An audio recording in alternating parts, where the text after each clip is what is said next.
You see, I'm just out for a walk today. It's a beautiful day. It is roasting hot. There's barely a cloud in sight.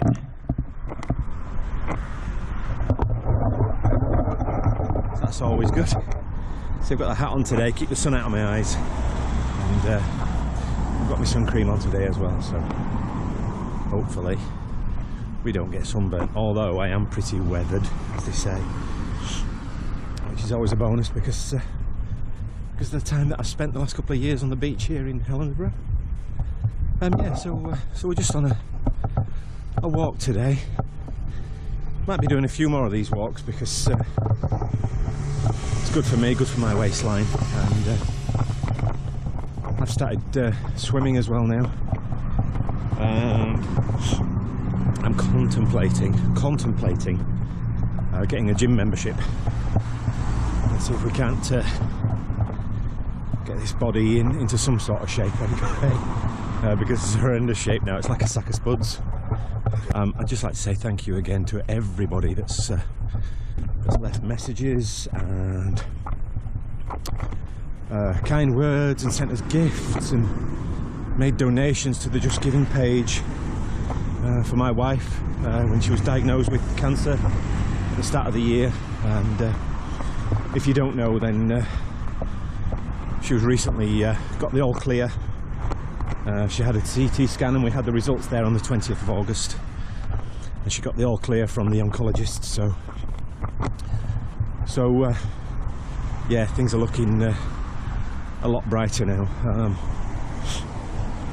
I'm sure, well, I know several people I've spoken to privately have told me about the cancer battles that they've had and that their families have had, and yeah, it's one of those things that you kind of wouldn't wish on your worst enemy, to be perfectly honest with you. It changes your whole life, and it changes the life of everyone around you, as I've experienced since my wife was diagnosed, and yeah, it takes some doing, but with great service from the National Health Service here in the UK, then excuse me, we've been treated wonderfully, and my wife's had wonderful treatment, and we met some lovely people along the way, and yeah, things are looking, like I say, a lot brighter. So there you go. Like I say, it's part of it's down to all you lovely boys and girls out there that watch and leave messages, and yeah, like I say, it can be very, very tough sometimes. I'll be perfectly honest with you. You know, we've had arguments, and not because we don't love each other or anything like that. We do. Cancer seems to be one of those things that just completely messes with you, with your emotions, and brings things to the front, but anyway, we've got over it, so we're looking forward, and hopefully we can start having a few more little holidays. Pam says she wants to have a few more little holidays here and there, get around and about to a few different places. So yeah, so we're looking at that for next year. We've got a small holiday. I say a holiday, it's more of a visit to our family again down in Leeds, coming up in November, and then we're having a couple of days in Scarborough on the way home. So, although I can't imagine there's a lot to do. Hang on, there's a car coming here. Yeah, I can't imagine it'll be the weather will be too great in Scarborough in November, but we'll see. Yeah, we're out for a little walk today, just a bit of a dander along the beach, and I've got a little product that I've been sent, and we'll just do a little review of it. It's it's not a bad little product actually. It's a handy little thing to have, so especially if you're out walking in the wilderness. Yeah, so that's to come, and we'll see what we can find today. All right, back soon because it's getting really noisy here. Oh, here we are. This is Rue, just next door to Helensburgh, and you've seen me metal detect this beach before, and I have picked up a few bottles. This was where I sliced my finger open. Actually, this one here. Found a bottle on the beach and went to drop it in my bag, and the neck cracked and sliced me wide open, and I had to run to. So the tide was way further out, so I was way out here, and I had to go all the way up the beach to. There's a pub just behind those trees there, and get a plaster from the nice lady behind the bar, the nice barmaid, and yeah, I went on to have surgery because I had glass trapped inside my finger. They x-rayed it, of course, but x-rays don't show glass. And anyway, the surgeon cut me open and took out, I think it was I can't remember if it's 3 or 4 pieces of glass that was in there. So yeah, there you go. I call this one Blood Beach. If you look for through my videos, you'll see the one called Blood Beach, where that's as long as you're not squeamish anyway. So just another big thank you again to Marilyn for the lovely gifts that she sent us. And actually, if you're watching, I started one of the hot sauces there just yesterday. It's the hot habanero. I will get the name for it. It used to be a ginger beer or a cream pot, one of the two. I would imagine that's probably been a ginger beer. Yeah, yeah, this area used to be a dump back in the day. And yeah, anyway, I started one of the hot sauces, the hot habanero one, and it's actually really quite nice. I normally cook my hot sauces into my food or mix them in, and we were having pasta yesterday with spaghetti. Well, with pasta with spaghetti. That would be a meal and a half, wouldn't it? Pasta with bolognese, and yeah, I put a couple of drops in because I just wanted to just test it first, and I thought, oh, I can't taste anything here, and then so I splashed a decent amount on, and yeah, it was absolutely lovely. Just ever such a slight tingle in the mouth, and but yeah, we've got the others to go yet, so anyway, stay tuned. One day we might do a video tasting hot sauces, but if that's something you want to see me do. I tend to be an idiot with that kind of thing, so anyway, yeah, we're on the beach, and it is so hot today, you wouldn't believe it. I think it was roasting hot yesterday as well, and I think it was probably in the 30s. I think we were all getting close to the 30s anyway, and it certainly feels like that again today. But yeah, we'll have a dander along the beach, see what we can find today. If there's nothing, there's nothing. It's one of those things, and we'll do the little review of the product that we've been sent. So stay tuned. Well, I just wanted to say, I know some people have been asking how they can send me things through the post, and we're not quite at the level that we can have a PO box at the moment, but maybe one day. But if you do want to send me something, or send something for Pam or for both of us or whatever, then you can email me first on the email address that's just down in the description below, the yorkshireddigger@gmail.com. So yeah, if you email me first, and we'll have a quick chat, and I'll let you know how you can send things to me.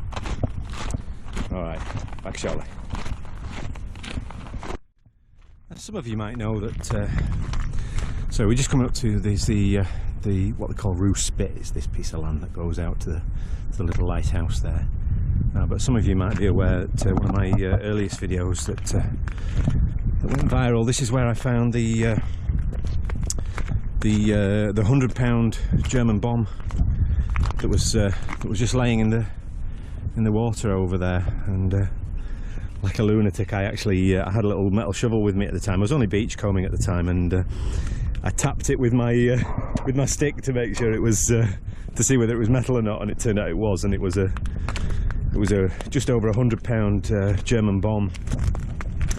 So I ended up having to phone the police, and they got the bomb squad out, and eventually we found it the next day, and because the tide was on its way in at the time when I found it, so we had to wait till the next low tide, which was the next day, and we found it, and the bomb squad took it all the way up into there's a lock up here called Gairloch, and at the end it's what they call Gairloch Head, a small village up there. So yeah, they took it up into the Gairloch, just near the submarine base, which is here, and yeah, they dumped it in the water, detonated it, only they never give me a warning, so I completely missed the detonation, although there wasn't a lot to see.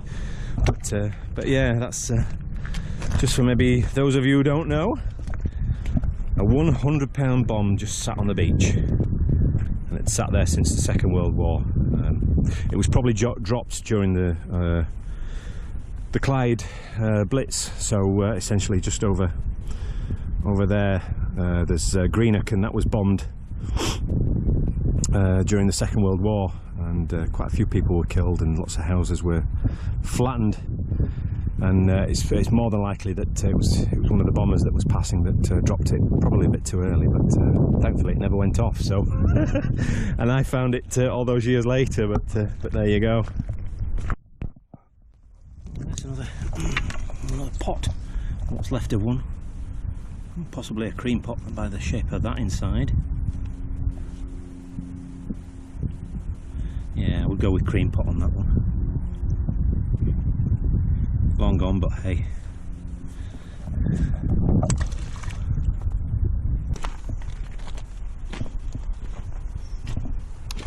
Well, believe it or not, there is actually see this tower here, there's actually a house in there as well, and this is actually just next to the Helensbury Yacht Club. Is it Helensbury Yacht Club or Rue Yacht Club? One of the two. That's over that way, but there's an old house in there, and this is a tower that was attached to, or was once attached to the house. You can see bits of wall and railing up there, which lead to another wrecked building behind there as well. But the slightly worrying thing about this is when you come around this other side. I'll show you this. A big gap in the wall there. So that's basically all that brickwork is just wedged against the wall up there. Oop, just there. Now I'll get the name of the house and I'll put it underneath the screen here, so at the bottom of the screen. So yeah, you can see it's just attached there. It's just leaning against the wall, and then everything else has just disappeared. There's a whole lot of land up there ready to come down. But yeah, I think it dates back a couple of hundred years, this house and this tower. But yeah, I'll put the name down below at the bottom of the screen, and I'll put a link in the description box as well, so you can have a nosy if you're interested in the history of this building. And just going to go along a bit here, and then we'll get this product out that I've been sent.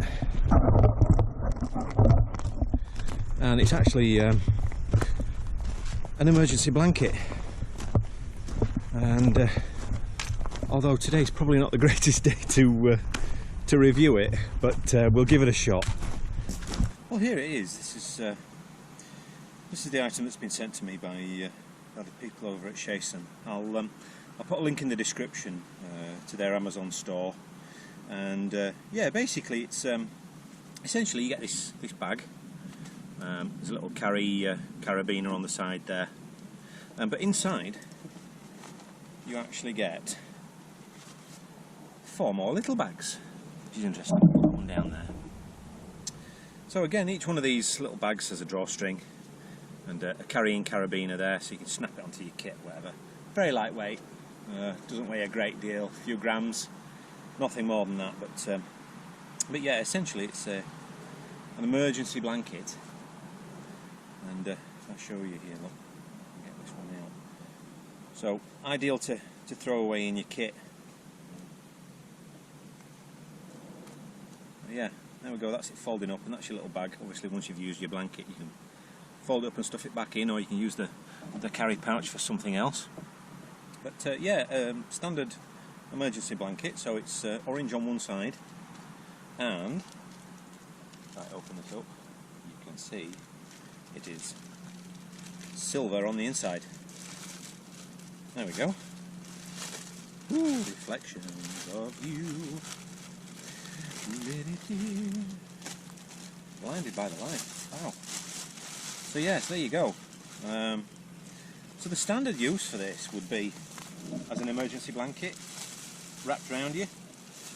Obviously it's a bit warm for me to do that today, but yeah, that's essentially what you're going to do if you're caught out. And of course the reflective side is going to reflect heat back on you, so you don't get too cold in poorer weather. But it came to my mind that this could be used for several other things as well. So more than likely you could hold it over if you've got a fire going. Excuse me. Fold in the wind here. You could use it as a fire reflector. So just nice and simple behind your fire, reflecting the heat back at you. So that would be ideal for that. You could also lay it on the ground and sleep on top of it. Obviously silver side up again, keeps you off the damp ground, and again is reflecting heat back on you as well. Likewise, if you're camping in a tent, you maybe get a bit cold, you can put it underneath your sleeping bag.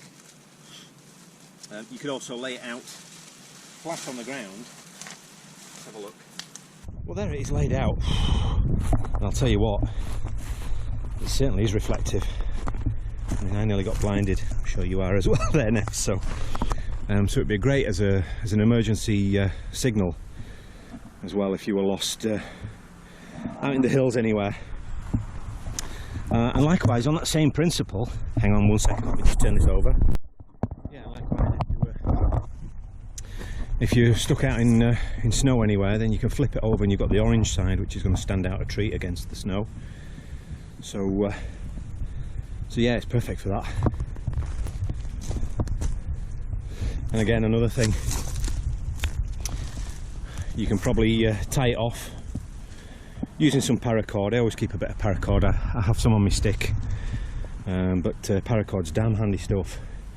And you could tie off the corners to a branch and create yourself a shelter, which would again have a reflective surface to, again, if you've got a fire over here and you've got your reflective surface reflecting the heat down onto you as well while you sleep. So I think that would be another perfect use for this emergency blanket. And like I say, it's super light. That's just the slightest of breeze keeping that up there now, look. So yeah, it's a super handy little thing to have, I must admit. And I'm going to be keeping a couple in my bag. I'll put one in each of my rucksacks so that when I'm out and about I've just got that emergency backup, because, you know, quite frankly, when you're out and about you never know. Yeah, well, probably one of the only drawbacks is that you're not really going to get that back into that little bag. But at the end of the day, if you're actually using that as it's intended to be used, then you're using it to save your life, essentially. So you're not going to be too worried about packing it away again until you've been found, and at which point then it's done its job. So yeah, I'm going to keep hold of that though. I'm going to shove that in my rucksack here, and yeah, and of course, like I say, you've got the little carrier. You can put anything you want in there, I suppose. Really, that's actually lined in there as well. So I believe these are waterproof. So yeah, handy little thing to have. Like I say, put a link in the description, and yeah, not a bad little product as it goes. Cool. I just noticed here lots of wild blackberries. See if I can get one or two. We can have a nibble on. Ooh, look at that. Wild food. They're actually really good. Oh. I've forgotten how good these things are. when I was a kid. The mountains are a bit tart. The ones that are in the sun are a bit better, a bit sweeter.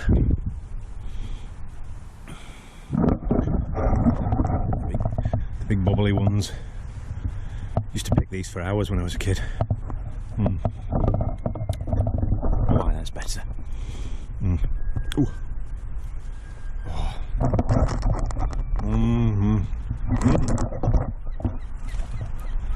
They're really good. There's nothing like picking food, wild food, I must admit. Right, well that's enough of them for me. This is the church, I think we can get in here. Oh, creaky scary gate.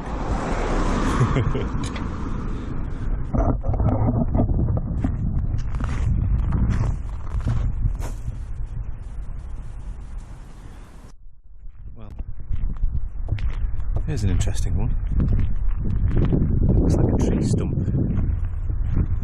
I believe that's a war grave. And the symbol on the front here. I'll step on the grave itself.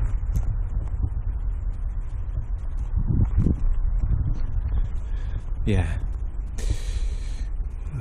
Erected by the officers and ex-officers of the 1st Dumbartonshire Rifle Volunteers in memory of Colonel Henry Curry, late Commandant 1st Dumbartonshire Rifle Volunteers, and formerly of the 74th and 79th Highlanders, died at Helensburgh, 17th of March 1988, aged 64 years. Much beloved and deeply regretted. I would imagine that represents a man cut down in his prime. A wild guess. Certainly different for a gravestone. And this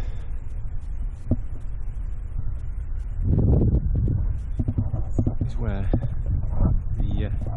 the late and famous Henry Bell is buried.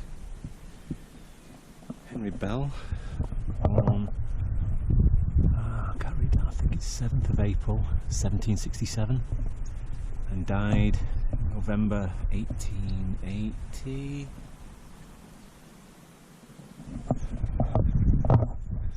And it says underneath lie the remains of Henry Bell and his spouse and true helpmate Margaret Young. And this was erected by Robert Napier, engineer and shipbuilder of Glasgow, in memory and memorial to Henry Bell, who built a steamship called the Comet.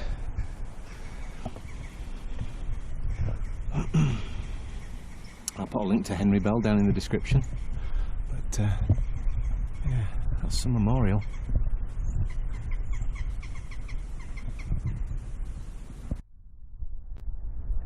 This is an interesting thing. I don't know if this is some kind of sundial. You've got this cube. It's engraved with this box on this side with lines through it, and there would have been, I'm assuming, one of these in there as well. And you've got 8, what looks like 6 and 4 down the side, and then you've got okay, it's wearing quite thin, but I can certainly see 1637 at the top there, so I wonder if this is an early sundial. Yeah, and there's more on that side with the lines going through, and very worn on the top, but you get the impression as the shadow is cast by the sun that would be a sundial.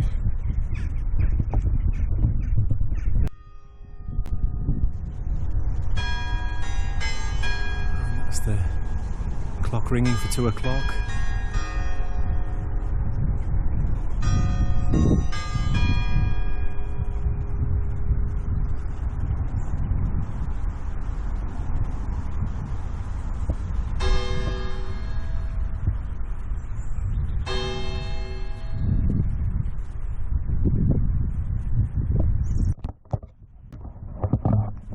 be a particularly old grave. I don't know if you can see that. There's a face here with what looks like wings around it. There's some bones underneath. I imagine that's got some real age to it. There's another one. This time we've actually got a face in the middle with the wings. So that must represent an angel.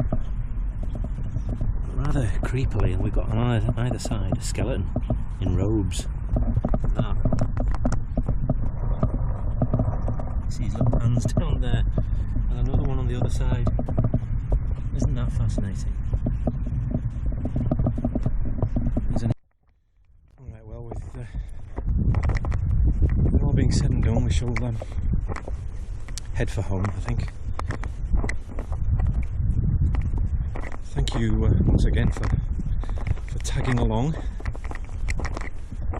And I will see you on the next one. Alright, bye for now.